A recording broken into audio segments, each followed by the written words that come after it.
जय गुरुदेव। कई वर्षों पहले गुरु पूर्णिमा के कार्यक्रम का आयोजन उत्तर प्रदेश के प्रतापगढ़ जिले के कुंडा गांव में हुआ था। वहां एक बहुत बड़ा आम का बगीचा था जिसमें सांप, बिच्छू, विषखोपड़े रहा करते थे। बिच्छू तो जमीन पर इस प्रकार रेंगते थे जैसे कि चींटियां चल रही हों। उस क्षेत्र के लोग उसे बिच्छू बाग के नाम से पुकारा करते थे। उस बाग में जानवर तक चरने नहीं जाते थे।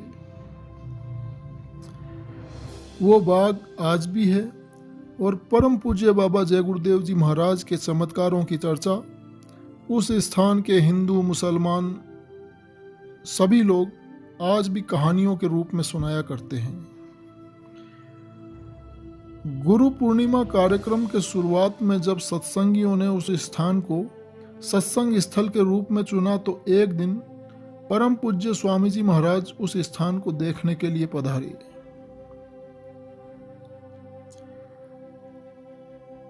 और सत्संगी भाई भी वहां स्वामी जी महाराज के साथ आए।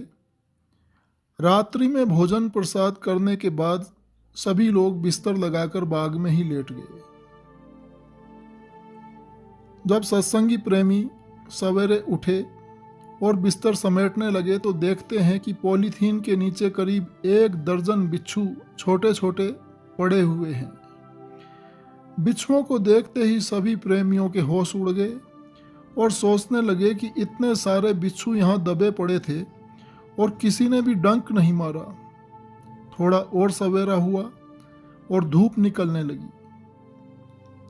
परम पूज्य स्वामी जी महाराज बाग को घूम घूम कर देखने लगे। तमाम पेड़ों की पत्तियां चारों तरफ बिखरी हुई थी। स्वामी जी महाराज ने सभी को आदेश दिया कि झाड़ू लगाकर पूरे बाग को साफ करें। तो झाड़ू अभियान शुरू हो गया। छोटा मोटा बाग तो था नहीं कि जल्दी से हो जाए। घंटों लग गए। पुराने पेड़ों की जड़ों में सांपों की बामियां थी। कहीं कहीं सांप भी भागते दौड़ते दिखाई दे रहे थे। धूल, मिट्टी, पत्तों के साथ बिच्छू भी इकट्ठा होने लगे जब झाड़ू लगने लगी। सत्संगी डरे कि कहीं कोई बिच्छू पैर में डंक न मार दे, लेकिन परम पूज्य स्वामी जी महाराज भी स्वयं घूम घूम कर सेवा कार्य करवा रहे थे, इसलिए सबको उम्मीद बंधी थी कि कुछ नहीं होगा। बाग में जगह जगह ढेर इकट्ठे हो गए। हजारों की संख्या में बिच्छू उसी ढेर में चलते दिखाई दे रहे थे। परम पूज्य स्वामी जी महाराज ने आदेश दिया कि सब कूड़ों को उठाकर बड़े बड़े टोकरों में भरो और उधर ले जाकर गड्ढे में फेंक दो। कूड़ों को हाथ से उठाकर टोकरे में भरा जाना था। तो सभी सत्संगी भाई एक दूसरे का मुंह देखने लगे। कूड़े को हाथ से छूने की हिम्मत किसी की भी नहीं हो रही थी।